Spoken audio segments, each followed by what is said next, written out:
అందరికీ నమస్కారం. శేఖర్, ఇది ఎన్నో సక్సెస్ మీట్? ఇది వరుసగా సక్సెస్ మీట్లే కదా మీకు. All films you sit here after the film releases and you having a success. One more to your belt. Very happy. Thank you Shekhar. First media అందరికీ థ్యాంక్స్ చెప్పాలి. I think first time unanimous reviews వచ్చినట్టున్నాయి. నాకు నిన్న ఎవరో ఒక photograph చూపించారు, అన్ని 3కి తక్కువ ఏది లేదు ఏ review.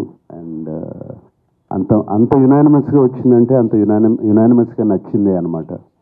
So thank you very much దానికి. అండ్ ముందుగా నాకు అఫ్కోర్స్ సునీల్కి thanks.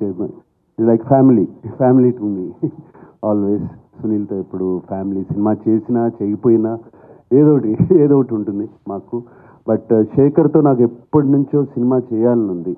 Actually before Sumanth worked, before Amala worked, before Chaitanya చేసినప్పుడు, దానికన్నా ముందు నుంచి శేఖర్తో ఎప్పుడు కలుస్తూ ఉంటాం, ఒక సినిమా చేయాలంటాం. అండ్ శేఖర్ నాకు బాగా గుర్తు, నీతో ఒక స్టైలిష్ సినిమా చేయాలి, చార్మింగ్ సినిమా చేయాలని అనేవాడు. బట్ ఫైనలీ మా ఇద్దరి మధ్యన రాత ఇలా రాసింది. సచ్ ఎ బ్యూటిఫుల్ క్యారెక్టర్ ఈ గేవ్ మీ. అండ్ ఈ నాకు ఈ రొటీన్ సినిమాల నుంచి ఒక కొత్త క్యారెక్టర్ చేయాలి సినిమాలో. నేను ఆడియో ప్రీ రిలీజ్లో కూడా చెప్పాను, సినిమాలో ఒక పాత్రగా చేయాలి. అండ్ శేఖర్ ఈ సినిమాలో ఫుల్ ఫిలిం ఇస్ లైక్, నేను మాయాబజార్ అనే సినిమాతో కూడా కంపేర్ చేశాను అప్పుడు. అలాగే దాంట్లో హీరో ఎవరు అన్నాను. అలాగే మిస్సమ్మలో చూస్తే హీరో ఎవరు, గుండమ్మ కథలో చూస్తే హీరో ఎవరు, we don't know. It is only the director. And ఇప్పుడు కూడా చెప్తున్నాను, ఇది శేఖర్ కమ్ముల గారి ఫిలిం. ఇది out and out his film. ప్రాణం పోస్తారు ఈ సినిమాకి, నాకు తెలుసు. ఆయనే కాదు, ఆయన whole team. I know that whole team how much వాళ్ళు ఎంత క్లోజ్గా ఉంటారో. And Shekhar fantastic character. And thank you very much. నా గురించి ఆలోచించారు. And waiting for the next film again to do with you. అది మీరు కెరీర్లో అద్భుతమైన పాత్రలు చేశారు. That is the reason you could continue for so long in the career. ఈ సినిమాలో నాగార్జున గారు కాదు. అండ్ స్లైట్లీ హీరోయిజం ఉన్న క్యారెక్టర్ కూడా కాదు. చిన్న విలనిష్ టచ్ ఉంటుంది ఫిల్మ్లో, తర్వాత మళ్ళీ గిల్టీ క్యారెక్టర్ కింద టర్న్ అవుతుంది. లాస్ట్ ఫైనల్గా సాక్రిఫైజింగ్ రోల్గా ఎండ్ అయింది సినిమాలో. మీరు ప్రధానంగా ఈ క్యారెక్టర్ని ఎంచుకోవడానికి కారణం ఏంటి? What is your personal experience as an actor who has done N number of characters in the career?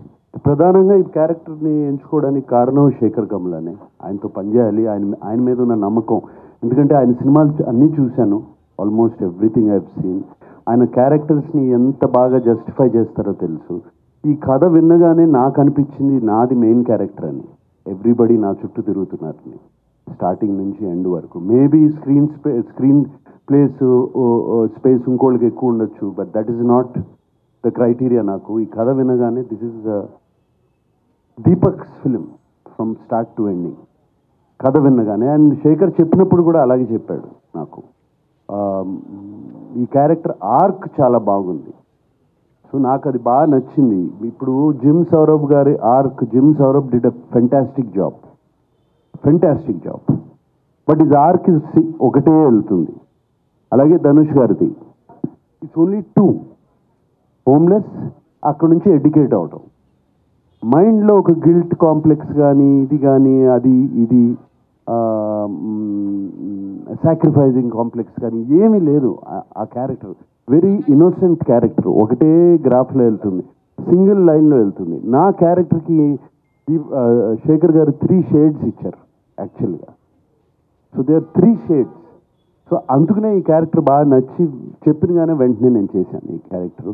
And it is proving on screen. నాకు వచ్చే కామెంట్స్ కానీ, మీడియా రాసిన కామెంట్స్ కానీ, ఫ్రెండ్స్ చెప్పే కామెంట్స్ కానీ, చూసిన వాళ్ళు కానీ, అండ్ ఫ్యాన్స్ కూడా బాగా ఎంకరేజింగ్గా ఉన్నారు. అండ్ కింగ్ ఇస్ కింగ్ అంటున్నారు. So very very happy. చైన్ కింగ్. సో తండే సినిమాతో చైతన్య కంటిన్యూ చేశారు, సక్సెస్ మీరు కంటిన్యూ చేశారు. వేరే తోటి నెక్స్ట్ లెనిన్తో కూడా, అంటే ఇది నాగ్ నామ సంవత్సరం అక్కినేని నామ సంవత్సరం అనుకోవచ్చేమో. నాగ్ నామ సంవత్సరం అక్కినేని నామ సంవత్సరం అనుకోవచ్చేమో. తండ్రితో సక్సెస్ తెలుగు సినిమా హిట్ నామ సంవత్సరం. సూపర్. దట్ ఏంటంటే మీలాంటి ఒక పెద్ద హీరో చాలా వల్నరబుల్ క్యారెక్టర్ కొట్టించుకున్నారు, తిట్టించుకున్నారు, లాస్ట్గా సాక్రిఫైస్ కూడా చేయాల్సి వచ్చింది. అంటే ఎటువంటి క్యాలిక్యులేషన్స్ ఏమీ లేకుండా. ఎవరు కొట్టలేదు అనుకుంటా. ఓకే, ధనుష్ గారు ఆల్మోస్ట్ ధనుష్ వెనకాల సో దేనికి కూడా వితౌట్ ఎనీ క్యాలిక్యులేషన్స్ చాలా. ఇప్పుడు చాలా మంది అంటారు కదా ఏజ్ అప్రోప్రియేట్ రోల్స్ లేకపోతే డిఫరెంట్ రోల్స్ అన్నీ అంటారు కదా. You have done it everything actually. ఈ షిఫ్ట్ చాలా ఫ్రెష్గా ఉంది. హోప్ఫుల్లీ ఇంకా చాలా మంచి రోల్స్ వచ్చి మంచి రోల్స్తో కంటిన్యూ చేస్తారని వీఆర్ విషింగ్ సార్. ఎస్ నాకు ఇది ఒక ఈ షిఫ్ట్ కూడా నాకు ఇన్స్పిరేషన్ ఇచ్చింది. నాట్ దట్ నేను ఇటువంటి రోల్స్ చేద్దామని కాదు, బట్ చూస్తారు చేస్తే ఫ్రెష్ రోల్స్ చేస్తే audience is ready to receive it's the right role అనే ఒక కాన్ఫిడెన్స్ బాగా వచ్చింది. సో ఎటువంటి రోల్ అన్నా చేయొచ్చు అని. Looking forward sir. Yes, congrats. Thank you. అదే నేను ఎప్పటి నుంచో చేస్తున్నాను కదా. ఊపిరి అనే ఒక సినిమా చేశాను, గగనం అనే సినిమా చేశాను.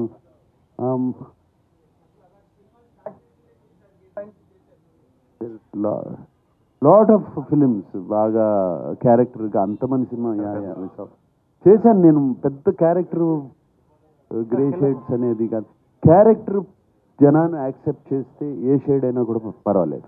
That is important. శేఖర్ గారు చాలా కలర్ఫుల్ నాగార్జున గారు ఉంటే అనుకునే టైంలో ఇంటర్వెల్ దాకా చూసినాక అసలు నాగార్జున గారికి అసలు క్యారెక్టర్ చేసే అవసరమే వచ్చింది అని అనుకుని సెకండ్ హాఫ్ చూసినాక అమ్మయ్య ఓకే అందుకు చేస్తుంటారేమో అనిపించింది. ఇది నాకున్న ఒపీనియన్. మీకు అలాంటి ఫోన్లు ఏమైనా వచ్చాయా? లేదు, ఎక్కడి నుంచి రాలేదు. యాక్చువల్లీ చాలా మంది చాలా బాగున్నాను అన్నారు సార్. డెఫినెట్గా బాగుంది సార్. నేను అన్నది పాయింట్ కూడా నేను అదే సార్. నేను అన్నది నేను బాగలేదని లేదు. నేను అంటే ఆయన రేంజ్ ఆఫ్ దానికి ఇప్పుడు మీరు సాక్రిఫైస్ చేస్తుంటారు. మీకు ఒక పక్కన పెయిన్ ఉంది, ఆ క్యారెక్టర్లో కనబడుతుంది. అది అవసరమా ఆయనకి అనే ఒక పెయిన్ ఉండిందండి. నేను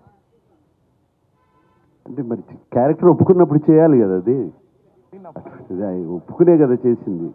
ఒక డిఫరెంట్ క్యారెక్టర్ వచ్చిందని అవసరమా లేదా అనేది ఇక అది ఏమని చెప్పను. అవసరమా అని అన్నీ అవసరమే. మాకు యాక్టర్లకి క్యారెక్టర్స్ చేయడం చాలా ఇంపార్టెంట్.